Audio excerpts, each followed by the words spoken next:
Have you ever stopped and thought that maybe being alive, really aware, comes with some kind of built-in cost? That the price we pay for consciousness is this unavoidable suffering?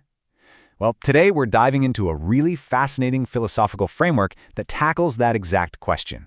How in the world do we deal with the struggle that seems to be part of the very deal of existing? So here's how we're going to break it down. We'll start with the big one, life's purpose. That's going to lead us straight into the fundamental trade-off of being alive. From there, we'll look at the three main ways people try to cope, and why the most common path is actually a trap that funnels us into one of two final destinations. And all of that builds up to the most important question of all. Why even bother being conscious in the first place?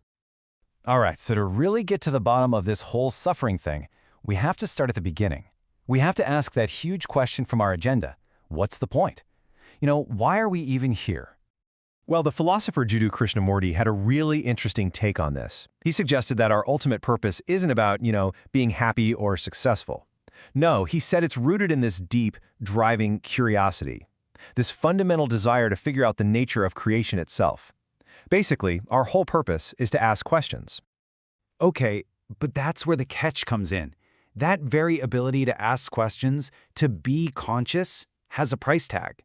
And this framework argues there's a fundamental cost to being aware, which brings us right to the heart of the problem we're exploring. So here it is, the main idea. The moment you choose to exist, to be genuinely aware and not just going through the motions, you've basically signed a pact. And the fine print on that pact, it says that suffering is just part of the deal. There are two sides of the exact same coin. You really can't have one without the other. So if suffering is a given, what are we supposed to do about it? Well, this framework suggests that over time, we've really only come up with three main strategies for managing this unavoidable price of being alive. Let's break these down. First, you've got total escape. That's trying to numb yourself or just avoid consciousness altogether. Then there's partial observance, which is where most of us live, trying to have it both ways, dipping in and out of awareness. And finally, there's total resolution, the path of facing suffering head-on through full consciousness. So let's dig into that first path, total escape. This is basically any strategy designed to just numb your consciousness so you don't have to feel the pain. And yeah, this can mean extreme things like substance abuse or even a complete break from reality. But it also includes something way more common, constant, relentless distraction. Anything to avoid having a quiet moment alone with your own mind. Now here's where this framework gets really interesting. It's what it says about that second path, partial observance. This is where most of us hang out. Sometimes we face our issues, other times we run. But the argument here is that this middle ground isn't some safe, balanced place to be. It's a trap.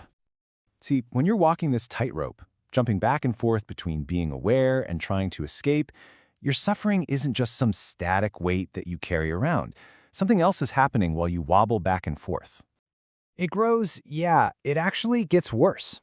Every time you choose distraction over confrontation, every time you shove a difficult thought to the side, the problem doesn't just disappear.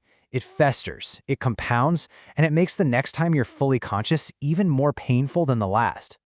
And this kicks off a really powerful downward spiral. As your suffering gets bigger, the pain of just being conscious gets worse. And as that pain gets worse, the idea of escaping becomes more and more appealing. It's that feeling when you watch one more episode to put off that tough conversation, or you just keep scrolling on your phone to numb that anxiety. You avoid, which makes you suffer more, which makes you want to avoid even more. It's a feedback loop, and it's always pulling you away from that shaky middle. So, if that middle path is so unstable, where does that spiral lead? The framework says it doesn't just go on forever. Eventually, the tension gets to be too much, and you get forced into one of two very different and very final destinations. This whole thing leads to a really stark choice. On one side, you've got total escape. They call it the madman's peace. In this state, sure, the suffering is gone, but that's because you are gone. Your consciousness has been totally extinguished. On the other side, you have total consciousness. Here, the suffering is also gone, but it hasn't been avoided. It's been resolved through awareness. You get to keep your full consciousness, and, most importantly, you keep that ability to ask why, to fulfill that ultimate purpose we talked about. And that brings us to the final, critical question. If both paths lead to the end of suffering, what's really the difference? Why would anyone choose the hard road of awareness over the simple, painless void of escape? No, really, think about it. If your only goal is to stop the pain, the madman's path is a perfectly logical solution, right? No consciousness means no problem. It's a clean break. So why is one path seen as a resolution and the other one is just an ending? Well, the answer, from this point of view, is in the very definition of what it means to be human. An animal lives, but it doesn't sit around questioning its existence. The one thing that defines human existence, the thing that sets us apart, is our ability to ask why. That ability to be curious about creation, just like Krishnamurti said. Total escape silences that question forever. Total consciousness is that question. And so this whole framework leaves us with one last, pretty provocative thought. If we're all somewhere on this spectrum, trying to balance on that unstable middle ground, then the quiet little choices we make every single day are pulling us, inch by inch, toward one of these two extremes. The only question left is, which way are you moving?